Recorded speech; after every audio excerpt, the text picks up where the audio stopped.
we tend to get busy and we tend to gravitate towards who's important in our lives right now. So the CRM makes me a better human being, and it makes me get in front of the people that are important to me on a regular basis. So I have like the bracelet, and so when I'm like playing basketball, it's like, hey, you need an agent, and I don't have to carry a card over. I'm just like, I'm gonna dunk on That's you, and then dope. you can tag your phone there. You're Then the gonna dunk link. on him? No, you hit my shit too. This is the Be More Show for agents, where you'll find real talk, and ambition. We're here to build real businesses and be more than your average agent. We want to know what killers are actually doing within their businesses, the reality of it, all tactical, no fluff. So we're here to find out. Please share and enjoy. Hello! Well, I always start out with the armpits. For anyone watching on YouTube, it's like always like, armpits. Anyway, Zach in the house. Dude, we're so happy to have you here. Welcome. Thank Welcome you. to the fucking Thank Be you. More Show. I, Thanks for I being don't know here, about the Zach. armpits, but yeah, thank you. You did it, so we got it. We got it We're already. good. I don't know about the armpits. Dude, Zach, thank you so much for joining us today. I know that I've followed you for quite some time, or at least since I've joined Five Pillars, right? And I've seen you on Team Sync. I've seen you in like a couple of smaller syncs as well. And what I know of you is that you are a really good like investor agent. You have your shit down, or at least it appears that way. That you've been doing this for a while. You know what the hell you're doing, and you have like 4 kids. You're always smiling. You like your teas, all the things. So actually, Shelby can input her thing as well. But that's like what I'm taking from it. What I'm taking like from you is from being across your the country. energy that you put I out in like the it. universe. And you It always is. It's ask like really good adorable. questions too. So yeah, I'm excited to like hear your story. And it was Buttering crazy me. because I was Appreciate like, it. I was like looking at, I have like notes on everyone. So I was like pulling up the notes from like the first time we talked. And that's when I realized like you've been around longer than Mark. You've been around fucking like OG as fuck. So it was like summer of 2019. I don't know if you remember this, but like super clearly, you and I were in that upstairs office that was above like the shitty barber shop in downtown Fayetteville, and like the fucking paint's peeling off the walls. Like we barely have AC. We're cheap as shit. This was our first office outside of Keller Williams in the EXP world. And I'm sitting there with you, and you at this time you were active duty still. The army was like actively fucking you raw. You're a wholesaler. Dude, very systems oriented, INFJ on the Myers-Briggs, we geek out on that. And you were like ready to do it all, and also had zero time. So it was like this, Yeah. I don't know. Yeah, so that's like my first memory of you. And ever since then, it's like this evolution of, and I'm actually going to stop talking because what we're going to do first is we're going to jump into a shit show moment for you. Okay. Well, I appreciate the kind words. So the shit show. Let's see. Uh, when I did get first started wholesaling, it took me 18 months to get my first deal. It Ouch. was it, it was an anchor for me to explain to people why it shouldn't take that long. So I guess that was a very painful lesson to learn, but I hit the ground running, got the reported to Fort Bragg, I hit the ground running, and I ended up learning for 18 months. And the worst part of that is I learned on my first deal that I didn't know anything. So it was just like going to college and getting into the field and not knowing anything. It was terrible. What do So you think? Why did it take 18 months from your own hindsight 2020? analysis paralysis. I was obsessed with knowing everything or knowing as much as I could before so I can have an educated conversation with sellers and with buyers and with vendors. But just kind of diving Didn't in head fucking first. matter. It didn't matter at all. It was terrible. I'm like fumbling through this first deal. I'm like not communicating with people because I'm like afraid. I'm thinking time is going to solve problems. And it was horrible. And got it done. Went on to the next one and kind of kept the ball rolling. But whenever I talk to people about wholesaling or anything real estate wise, it's just like take a little bit of time to get smart on it.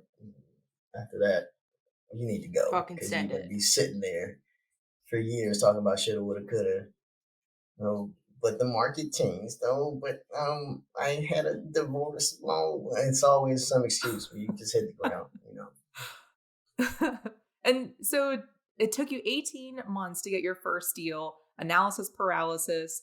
And then even during those 18 months, you went into your first deal and you still didn't know everything. Because go figure, you're never going to know everything. So take us to Yeah. like where you're at now. Do you know everything now?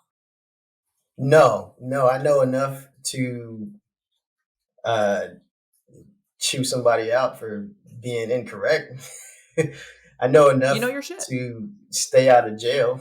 I know enough to make people better, but I'll never know everything, and I'm okay with that. I actually celebrate that because when you stop learning, you stop living.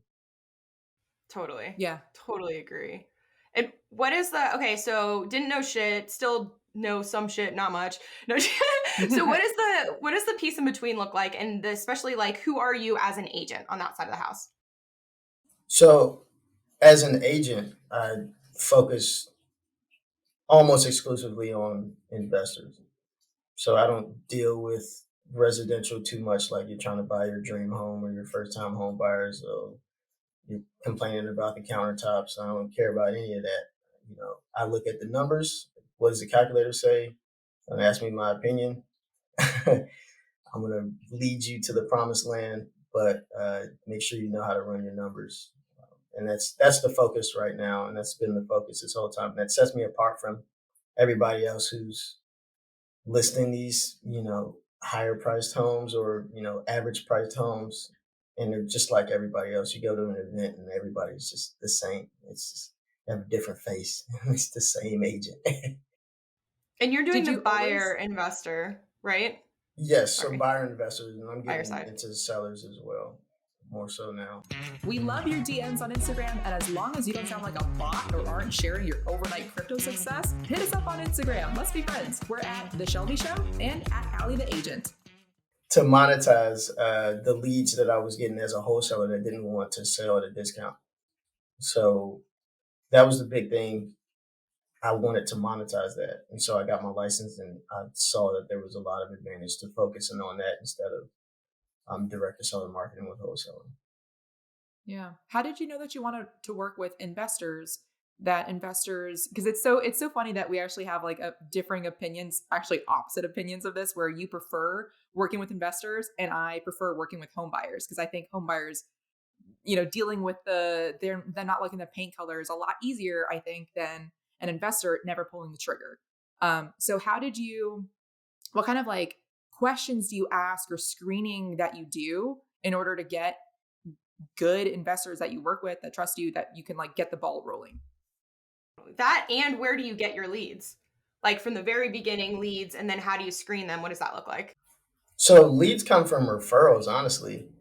The biggest thing is just being known locally as somebody that can solve problems and get investors to the finish line. So there could be a better answer to that in the future. Like maybe I should do some better lead generating. But the one thing I do like about investors is they they're so they come back. I can build That's true. quite a bit of wealth off of 5 investors. They're just on rotation. So that was the biggest thing for me. Just loving the repeat business and having that relationship and knowing what I'm going to get the next time as we scale up as individuals.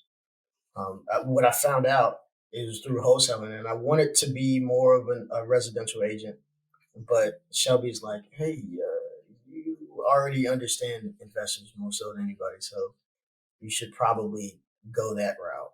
And as a wholesaler, I was very big on dispositions. Like buyer relationships was my thing. So to transition to agency, it only made the most sense. And to confirm, so back when we first started talking in 2019, midsummer 2019, you did the wholesaler piece for like 18 months, within that time period. And that was direct to seller marketing with the hopes of assigning a contract and keeping the assignment fee. But what period of time within that did it shift from that wholesaling stuff to the agent stuff? I don't know. Does that question make sense? Yeah. So the main focal point was I had some shifts in a business model and a business partnership, and it kind of forced me to be really really good as an agent, and that was the I guess the catalyst that put me right in this seat right now. It's because I needed to understand how to be an agent and how to be of value to people in the marketplace.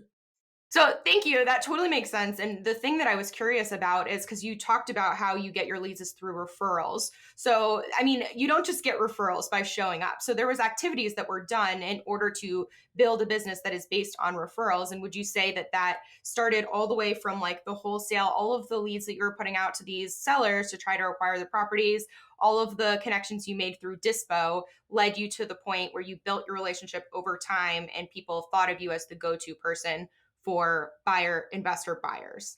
Is that correct? Yeah, and networking events had a lot to do with it as well. So I would Gotcha. network, and then I would get referrals at these network events, and then I would get referrals from other network events that I had no idea about. It was just spreading a good word about who's going to be the most advantageous for someone's investment goals, and that was often me, and I appreciate it. but And when you I have those conversations with the leads, the clients, what kind of questions do you ask them to make sure that both of you are going to be a good fit, that they're like actually like a true investor? It's not like their first time they think that they're an investor, they want to be an investor. What screening questions do you ask them in that first conversation? Good question, Allie. so I don't have a lot of conversations with people. He's like, fuck talking to people. Sound like Oscar the Grouch over here.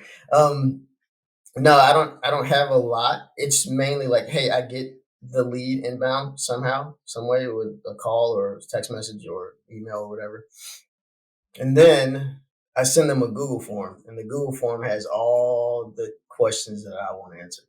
So, what's your investment experience? How much do you have to work with? Do you have a pre-approval, or are you working with private money? You know, and if it's even realistic, if their numbers are like, yeah, I want to find a $20,000 house turnkey, and I'm like, hey man, Bye. this isn't gonna Just kidding. work, but I can get you in touch with a lender where you can leverage that 20K. So it's very much so in that Google form. And the Google form exports to a Google sheet, and I just look at the line items and figure out, okay, I'm gonna reach out and we're gonna have a conversation. Very short conversation. So when you do get those forms in and you realize that someone might be a little bit unrealistic, or let's say too unrealistic, do you still have a conversation or a follow-up, or do you just ignore that one and like move on to someone that's a little bit more realistic? No, so I'll play the game. If I'll let them know like, hey, these numbers are really really unrealistic, but I'm gonna put you on some listing alerts so you can see exactly what I'm talking about. So you can look every day for the next 4 months and realize that you just aren't really ready to do it. Or you can take what I have to say and say, okay, I'm going to switch strategies a little bit so I can at least not miss out on these opportunities. So it's Yeah. I do play the game. It's like, hey, okay, I'm gonna let you know, like you're gonna be either looking or offering super low ball offers on these properties, and it's just not gonna work. So yeah, have fun. Okay, so the lead, you get the lead from whether it's referral, word of mouth, whatever. You send them the Google form to have them provide you all the information you're looking for, which automates into a Google sheet, which automates slash some manual help in setting up a listing cart to automate sending them properties to look at. And then what? What's And then next? we just wait, because if they're super aggressive and they're taking the education, there's a lot of other education that goes into those emails. It's not just like a sheet. It's education on the area of Fayetteville, education on how to invest, how to run numbers. I'm looking to empower these individuals, so if they want to go invest in Memphis, Tennessee, they don't have to rely on their agent, so they can just run their own Gotcha. numbers and understand what a good market for whatever strategy they're trying to apply looks like. Do So you provide a calculator for them as far as like running numbers? yeah, yeah. So they get a calculator. They get Yeah, everything you would need as an investor, they get it. Nice. That's dope. And that's cool because based on your own experience as a wholesaler, those months and months and months of like analysis, you probably built out your own tools that worked for you and understanding your own market, how to run numbers locally, things you should know and be aware of. And it's really cool that you're providing those tools based on probably your firsthand experience, which that's another piece that I feel like a lot of agents who try to work with investors are missing because they're like, they don't invest, they don't have the, I've felt the pain and experience personally. And so when trying to work with investors, there's just this like disconnect. Is that right? Yeah, yeah, it's and I get to anchor off of my other clients' experiences as well.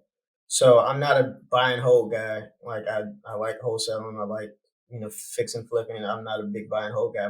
The vast majority of the deals that I've done as an agent are bird buyers, and I get to just be along for the ride. And kind of like when if you're in the army, um, you know Joe Schmo does something right, and Captain such and such gets to take the credit.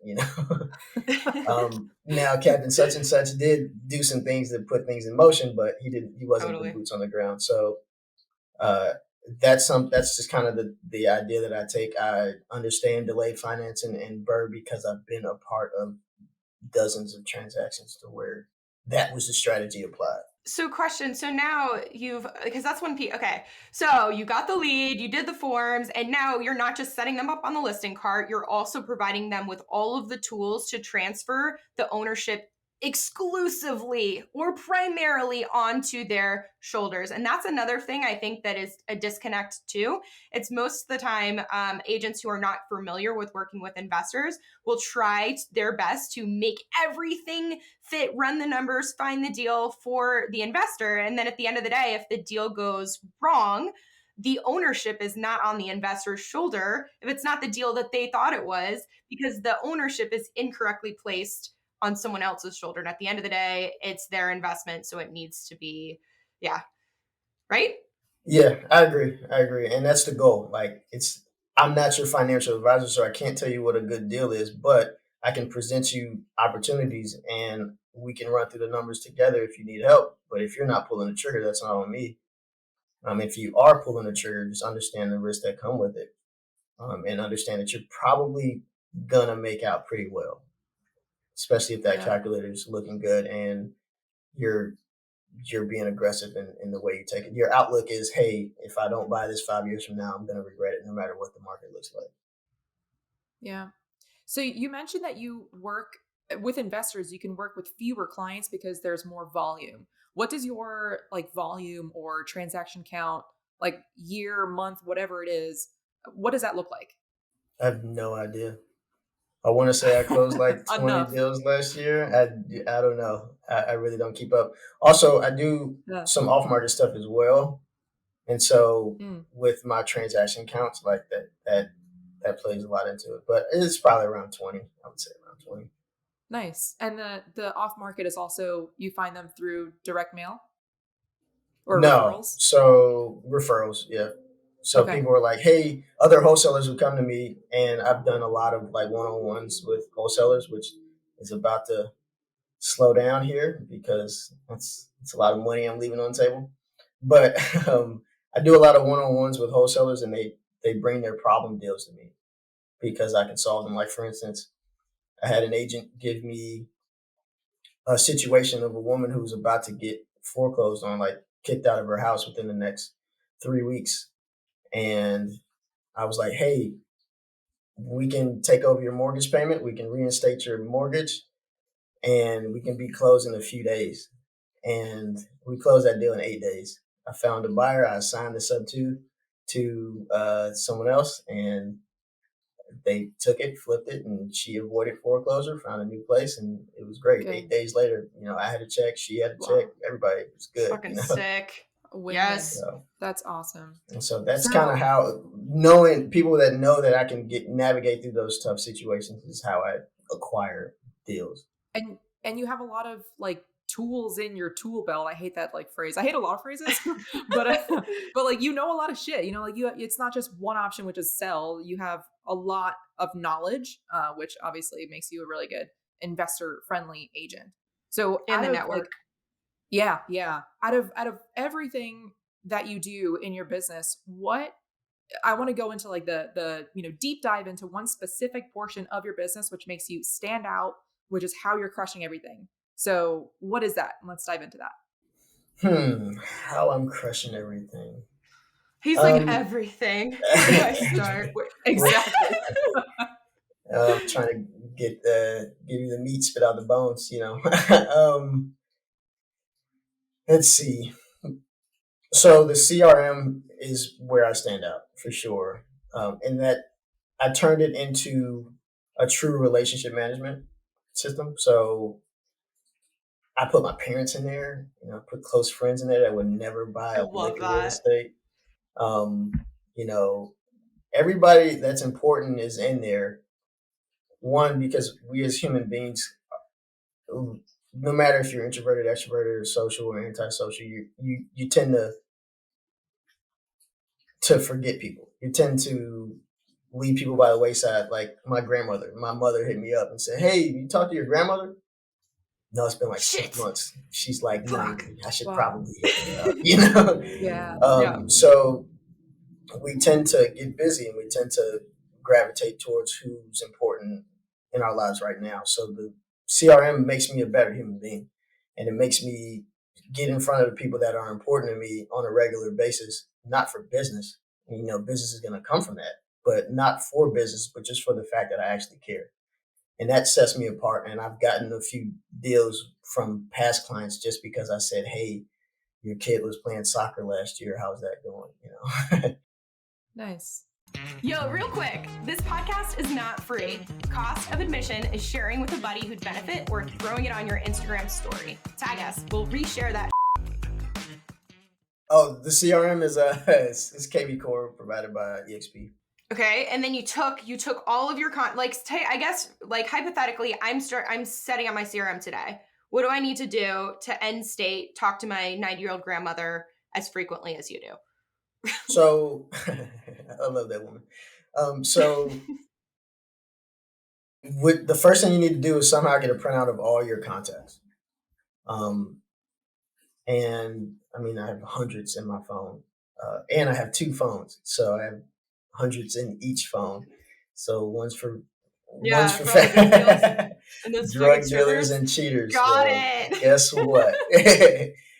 No, yeah. So one's for real estate and one's for like family. So when my kids or my parents are like blowing me up about something, I get to toss it and focus on work. And when clients are hitting me up, I get to toss that one and focus on my kids or whatever. Dude, that So is something, just side note real quick, that I've always felt you've been really good at. Whereas like a lot of people have shiny ball syndrome, like out the wazoo. Like you are fucking hella good at picking whatever you want to focus on and putting on your blinders. So that's just a little side note, but sorry, I continue. appreciate that. That was a muscle. That was a muscle that I had to strengthen because shiny object syndrome is very easy to fall into. Um, Totally. but yeah, so the first thing you want to do is download your contacts somehow, some way. Just get a snapshot where you can add them to your CRM. If that's an export, if that however that works for you, get that in there. Then you want to set up tasks, and I got this from Ruben Garcia, and I run his play religiously. So I talk to, yeah, it's great. I talk to at least 15 people a day, and that's all through text. Like I'm just, hey, how you doing? Hey, what's going on? And it's deeper than that because I look at my notes and see, oh, this person lives in Montana, Bozeman, Montana. Kind of chilly there in December. So it's December now. I'm gonna just ask them how the weather is and gloat that I'm at the beach right now, and they're not. So Shit talk. yeah, Yes. yeah. So set them up on 4 types of follow up for most of them. Some of them, like I know that aren't going to buy real estate. They aren't interested in real estate. They're looking. I'm just looking to continue that relationship because down the road they might be getting out the army, or they might be have already gotten out the army, or they might just be people from high school or whatever. they're going to have a professional interest as well at some point. So I could be a resource for them. If not, I mean, it's just really good as human beings to stay connected. And it's not going to be like, Totally. oh, I need something now, I'm going to hit you up. Like, no, I'm literally hitting you up for no reason. And the beauty of it, the beauty of it is when I hit people up, and this happens more often than I know how to predict. They're always in crisis, like a personal crisis, and at least 3 conversations a week are like, come sit on my virtual couch and we can we can talk about it. And I just hit them up at the right time, the very perfect time where it's just like, oh yeah, my dog just got, I don't know, uh, allergies. I don't know what, I don't want to be too morbid, but um, yeah, and it's just like, okay, cool, like here's some advice on that, or how are you really feeling about that? And people will just be like, wow, your timing is impeccable, like this is amazing. And it's happened multiple times, and that just makes me feel good, like, hey, I don't need anything from you, I'm just checking up on you. 10 years from now, I probably still won't need anything from you, but I'm just checking on you. And Just in case, I'm here. yeah, A yep, shoulder to cry on. yep, A dog's exactly. allergies. Yeah. Yeah, I got allergies too, man. I have a question. So all of your contacts are in KB Core, and you have them set up on multiple. You said 4, right? 4 different like rotating follow up type of Yeah, things. Is yeah, that it's just an alert. So I have a just an task list alert? for the day. So it's not Okay. like automated reaching out. It's just like, hey, It reach just out to pings this person. you to say reach out to Allie about her fucking Yeah, dog. yeah. Okay, gotcha. Or whatever, just reach out to Allie. Okay, so then you do that all. I'm trying to think like practically. Are you typing this from KB Core? Are you picking up, one of your 2 phones and like texting it? Like what does that look like?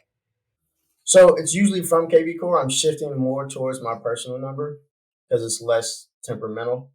But either or, it can be either or. I'm looking at our past conversations. If our past conversations were from my iPhone, then that's what it is. Then you go from your iPhone. Yeah. Gotcha.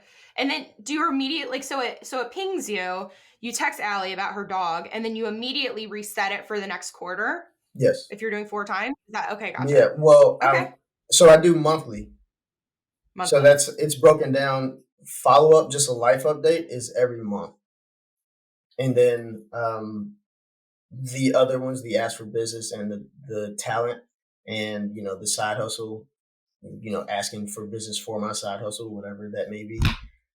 That's scheduled out throughout the year, but every month you're gonna hear from me.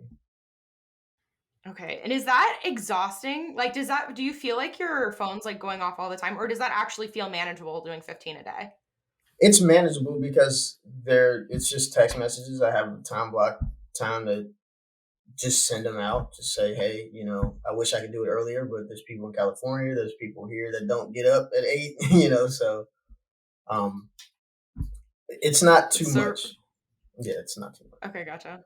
So you do 4. One like a life update slash just follow up. One, you ask for talent. Is that what you said? You Yes. ask for business or a referral. Um, you push a side hustle. Do you do the meet one? I feel like I find that I struggle with meet, So the like to meat ask to one, meet up. it's It sounds like you're on Grinder right now, but that's fine. What do you mean by meat? Like, let's get to the meat of it, guys. Meat. whoa. What do you mean? That's interesting. Clearly, I don't do this play. I'm not Like, on Grinder, for the record. okay. Oh man.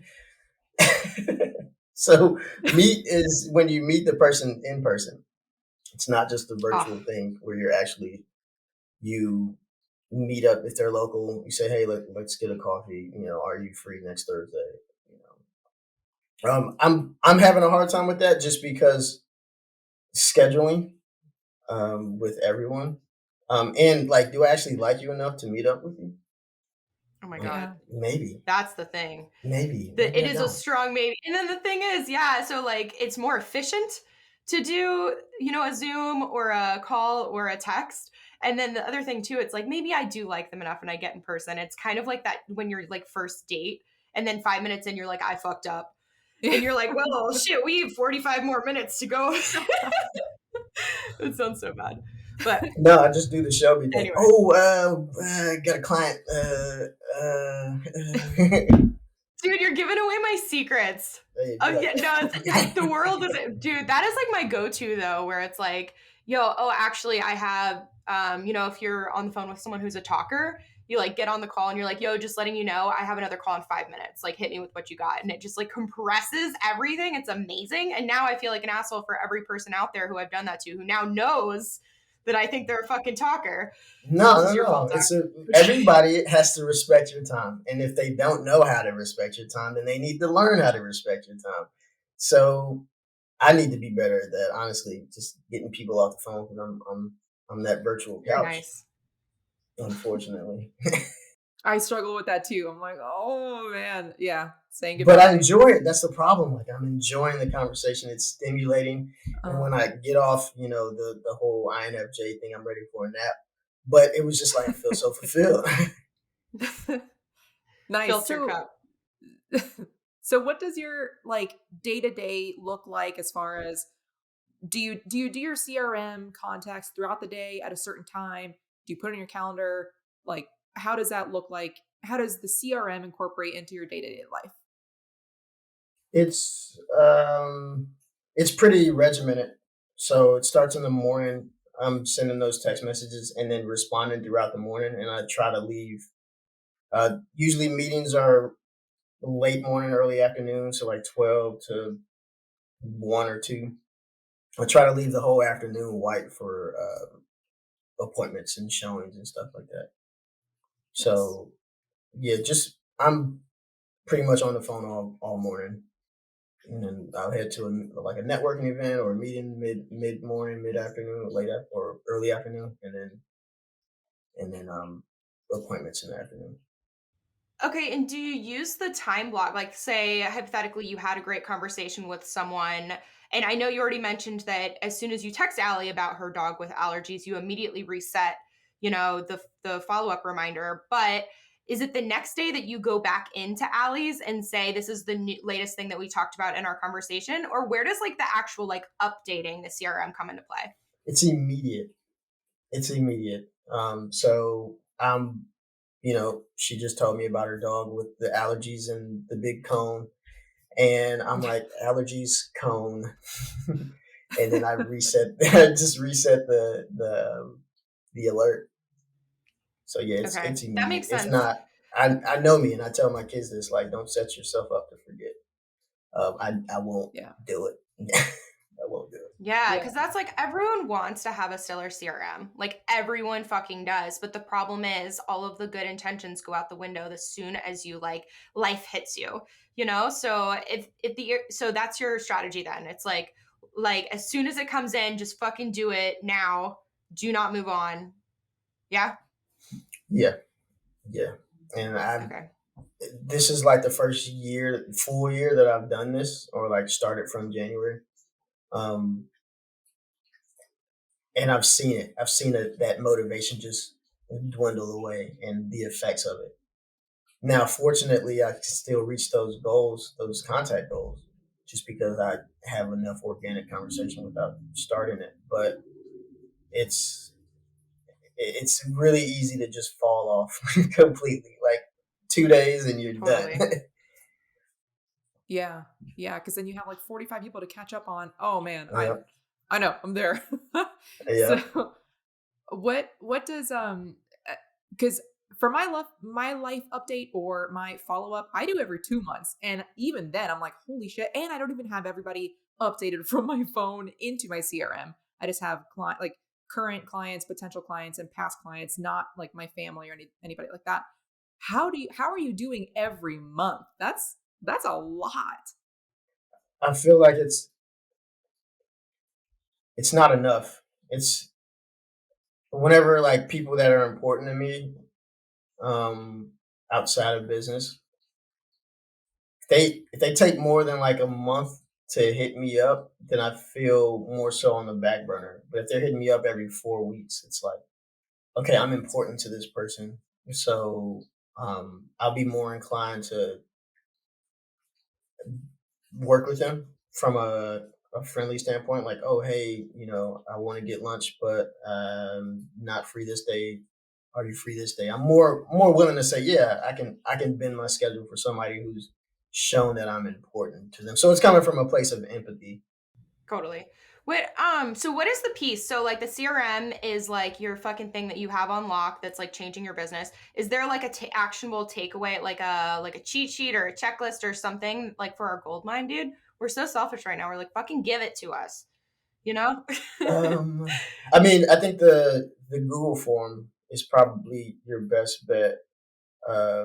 Just capturing as many investors as you can, as many serious investors. Because if you're not going to take the time to 3 minutes to answer a Google form, you're probably not a serious investor. So Gotcha. I think that's probably the best one that I can share. It's a We game changer accept. for sure. We'll take that. We'll take that. Thanks, Zach. Yeah. Okay, so right now we kind of got the agent piece of the puzzle, understand what your day to day looks like, especially in regard to the CRM. And we know you're focused exclusively on the investor buyers, but now also listings. So, like, what does the next, I guess, 12 months look like? What systems are you integrating into your business? So slowly but surely get into commercial, and it's less of a pinpoint thing. It's more like, okay, I need to not pigeonhole myself into one strategy because I was really big into multifamily because it transfers from single family so well. But if you limit yourself to that, especially in this market where it's tough, like multifamily is really really hard right now. But retail and um, industrial, all those are becoming easier, or they're still as easy as they were last year because the type of investment it is. You get a triple net lease, and it's the investor's going to jump all over that, especially if they're a 1031 guy. So that's where I see the next 12 months, just me getting in front of as many sellers as possible, and on the commercial side as well. So when you're getting in front of sellers, you say that by like, are you doing campaigns, marketing campaigns towards them, or how are you getting in front of those sellers over the next 12 months? No, so honestly, it's wholesalers. Wholesalers are Gotcha. willing to work with me and send me leads that they can't convert. So So you're working with the wholesalers through your network, and then based yeah, on their efforts every day, their direct to seller efforts and their marketing campaigns, they're bringing you business, and you're capturing that business, and then that's pretty smart. You got a bunch of wholesalers out there fucking working for you. yeah, essentially. Gotcha. Dang. Nice. So where does the overall like end state look like for you? So now we have like what you envision in the next 12 months. What about further than that? Like 10, 15? What's your overall goal? Owning commercial real estate, owning massive amounts of cash flow through that. It's getting in as an agent and then getting the experience as an agent, because like lenders look at your agent experience as investor experience a lot of the time. So that's my way, the cheapest way for me to get into commercial and get that experience is through helping clients find those deals. So then that would be me just owning the commercial real estate and then potentially being heavy in the education space through that. So it's like I don't rely on the education to make money, but because I have commercial real estate, but that's the what's keeping my cup filled is making sure that I can share reasonably share knowledge with other people that are willing to take it and run. It's such an INFJ statement for you. Where you're talking about like I want to be their like couch, like I want to be their shoulder to cry on, and now it's like I just want to help and educate the world because it fills my cup. Like you're like quintessential, I think that's the right word, INFJ. I love it. Yeah, yeah, I try. I try. And at the same time earlier you mentioned that something along the lines of like you spending too much time. I'm putting words in your mouth, so please correct me. But like putting too much effort or like not getting a good like return back. What did you mean by that? You mean about like dealing with clients or With dealing I with think it buyers? was with wholesalers. I'm not sure. Oh, There was somewhere okay. along the lines Yeah. where like you're putting too much. Yeah. How do you draw that line? What were you doing? What are you doing? How do you draw that line? And so I have a lot of knowledge about wholesaling, particularly in the Fayetteville area, based on my experience. And so people would come up to me and I'd spend hours upon hours like coaching them through something. And they either take no action or they make a lot of money and I don't see a return on that. So, like, I mean, we can speak about abundance all we want, but I got 4 kids and none of them had abundance for breakfast. They don't eat abundance. The abundance didn't buy those Cheerios, you know. So, just looking at it from that point, drawing the line is like, hey, I can I can help you figure out what you want to do, but if you want me to help you through it, then there has to be a fee structure there. Totally. And that's something, dude, we didn't even go that direction, but I am actually super curious because you're if you're working primarily with investor, buyer, and those are normally like the stingiest fucking clients, normally, the investor buyers. So and I have another question, but I do want to real quick. So what does that fee structure look like for you and how to essentially like get them to fucking pay on top of because it's a buyer's premium, right? What does that look like? Oh, my buyer's premium with deals? Yeah. So it's a $3,700 flat fee, and pretty much you're paying the difference between the seller pay commission and that number. So if the commission is a total of $3,000, then the buyer has to bring that 750 to the table. And it's funny you mentioned that they're stingy because I've had buyers that I've done wholesale deals with try to not pay that $750. Like it's $750. Like we did a deal last year where you paid me Wow. $22,000 and you're complaining about $750. Like we all preach this, Wow. especially in the wholesale community. It's all about abundance. It's all about giving and understanding it's a win-win for everybody. And then so you're cool with that 2,200 or $22,000, but 750, it's breaking the bank. What are you doing Wow. for me? And I'm like, I'm allowing you to not have to get your real estate license. You're welcome.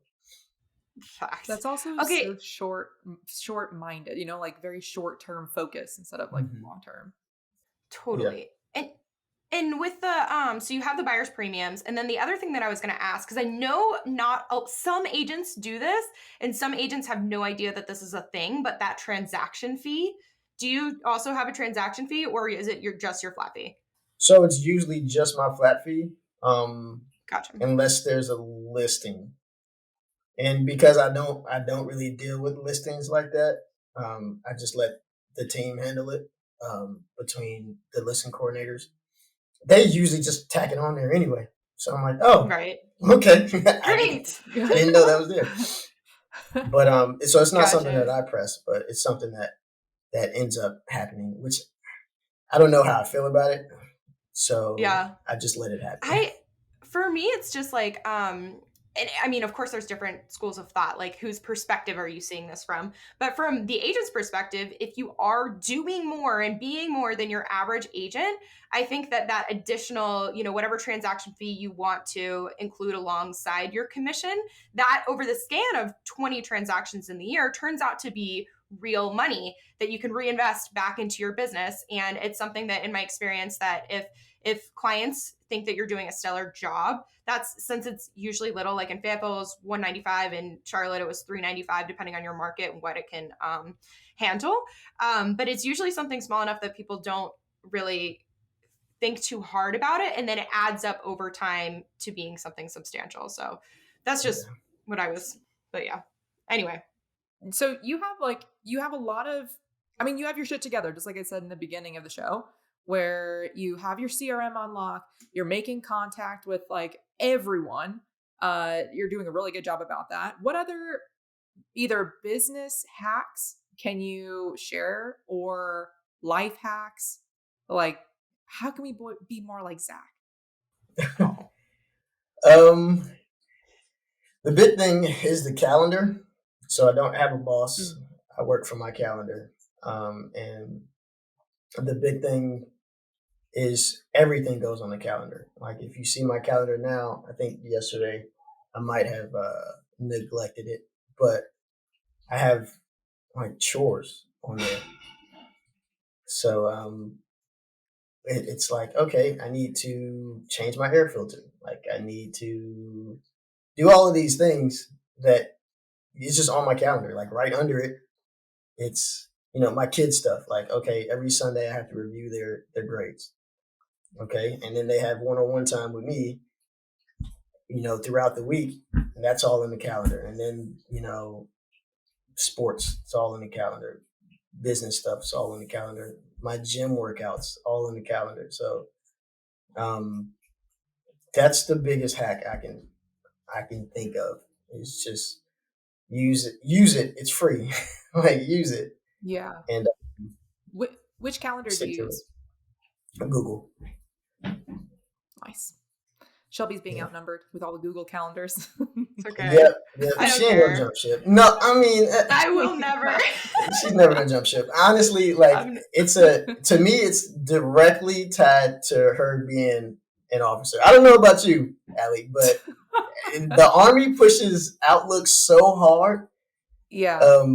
And Camille does too. Camille uses it too. He's just like, it's just like every Fayetteville agent that was an officer uses Outlook. I swear. Dude, I totally agree. That 6 years in the Army at the officer life, I cannot undo that. What they have done to me. Yeah. 10 years in the Air Force and I still use Google. So yeah. I mean, I like Google. So what would you say is your biggest vice? And are you working on that? Have you accepted it? I know it might be like a loaded question, but it is a loaded question. We can go real dark right now. It's kind of heavy. My biggest vice, analysis paralysis, probably. I have this burning desire to analyze and be comfortable, and just kind of diving in head first, like practicing what I preach, is tough. It's definitely tough.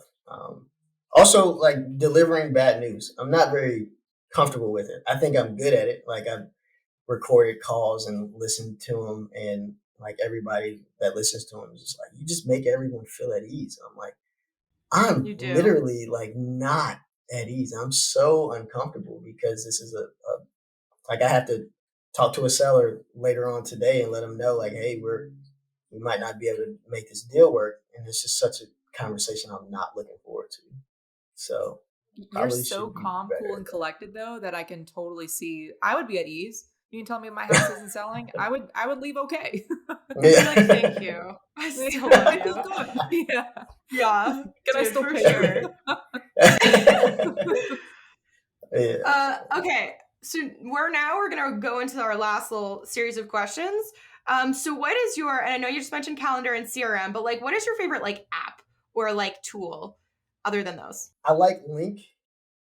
Link is it's actually like, it's the dot card. It's like a dot card, but I'm sure dot does the same thing. LINQ or something. Yeah. So I have like the bracelet. And so when I'm like playing basketball, it's like, hey, you need an agent, and I don't have to carry a card over. I'm just like, I'm gonna dunk on you, and then you can tag your phone there. So and then you're gonna dunk on him. No, you have my shit too. Yeah. So that is really good because whenever, like for instance, I had an inspector text me, and not an inspector, I had a buyer, like a really big investor. That's not my client, but he's like a really big wholesale buyer. I've been texting him, and we did a deal last year, and he's like, hey, we're going back and forth about this deal. And he's like, hey, I'm sorry, who's this? Like we sent probably 30 text messages before he said that. And I was like, yeah, no worries, man. It's just Zach. We did a deal last year on this property. And I sent them my link.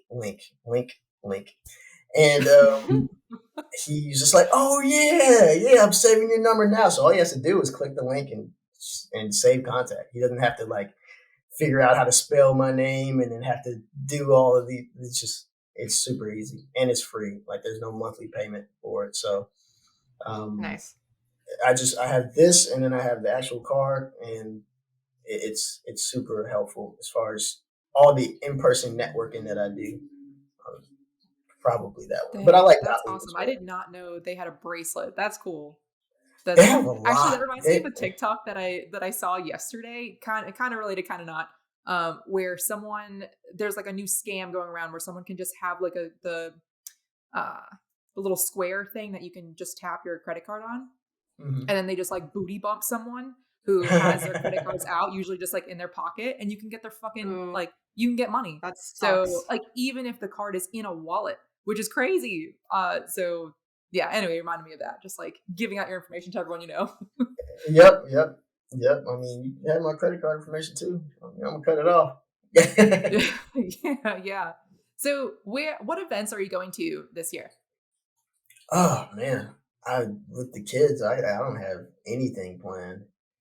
Um, Yeah. yeah, it's just tough to get to anything long term without spending tens of thousands of dollars to drag them to be stuck in a hotel.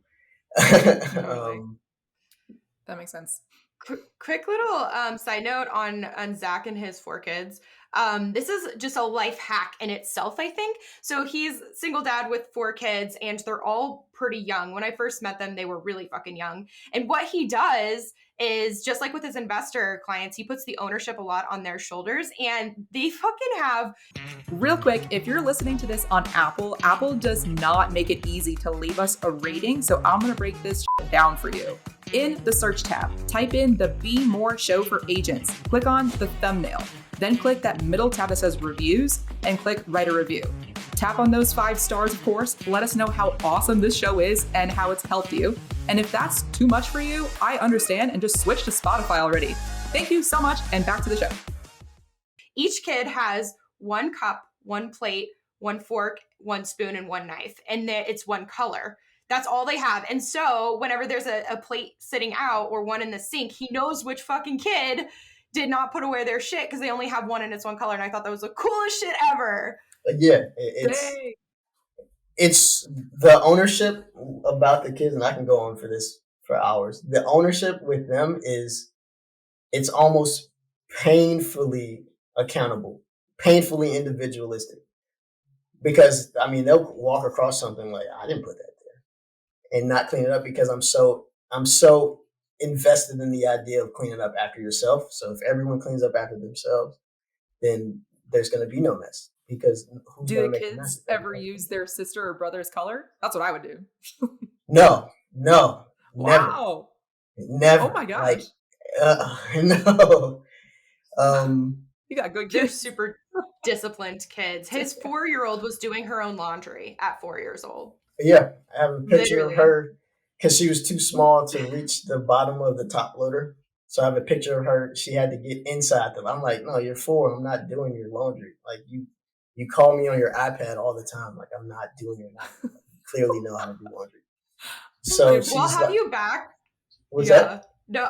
So I was like, we'll have you back to do like an entire show on the kid stuff. Cause I'm like, I think that that's like fascinating. Well, it's not really applicable to agents, but it's like, I think it's super helpful in Well, understanding that like people act how you expect them to act. Like you set so much of it in motion by your expectations, by how you treat them, and people will rise to the level of your expectations in a lot of ways.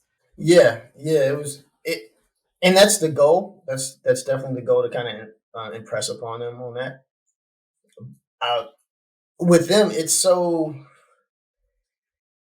I don't know. It allows me to do what I need to do. The work that I put in when they were young, um, and the habits that I built out when they were young allows me to kind of run my business. I don't have to worry about them, like who's going to feed them. Like, no, I haven't cooked for them in months. Like they cook their own meals. Like I don't. It's a That's special occasion. Like okay, amazing. Sunday I'm going to make you some pancakes. I don't cook for them. if they have a question, like I'll get in the kitchen and say, hey, like, here's what you need to do to make this better or make this work, or here's where you messed up. Oh, the fire alarm's going off. Let me go handle this. But outside of that, and there'd be times I'm I come home obsessed. from a showing and dinner's already done. And I'm like, huh. Whoa. And it'd be my 8-year-old. My 8-year-old, like last week, I came home super late and she had asked me, she's like, hey, do I do I do I make the burgers? I'm like, why do you ask me to make the burgers? And she didn't ask any other questions, and I figured she would have some issues with it. And I came home and it was just like dinner was ready. They were sitting at the table eating. So the work that I put in when they were really young is paid off and will continue to I'm pay off for both obsessed. them and me. That's awesome. And you're helping them out too. Yeah. So without answering, how have people been answering? Without answering no, or that there's no way that we can help you, how can we help you in your business? You know, I always hated when Shelby asked me this because I would never know the answer to this. Like, you can help me with, go ahead, There has to wire be like me $4 something million. universal. Oh god. I think just if anybody has any questions about um, investing in real estate, especially in this area, in this market, with the advantages of this area, just send them my way. You know, they might have to pay for it, but they'll get schooled up They'll on, get what they pay for. yeah. For sure, and wholesaling. So Gotcha. if there's anybody that's interested in wholesaling, just refer them to me, and I'll give you a hug. Perfect. Love it. Okay, cool. Well, that is all we have for today. And if you want to hit up Zach, his full contact information and socials and all of that fun stuff will be in the show notes. Zach, dude, thank you so much for hanging out with us. Like, I fucking love you. You're awesome. Thank you. I Thank you, appreciate Zach. it. Thanks for having me. Okay. Perfect. And if you're listening, be a bro. And share the show. Thanks for listening, dude. If you want the golden nugget that this guest provided, see the show notes or just go straight to theagentgoldmine.com. That's where we keep the resources for you. Till next time.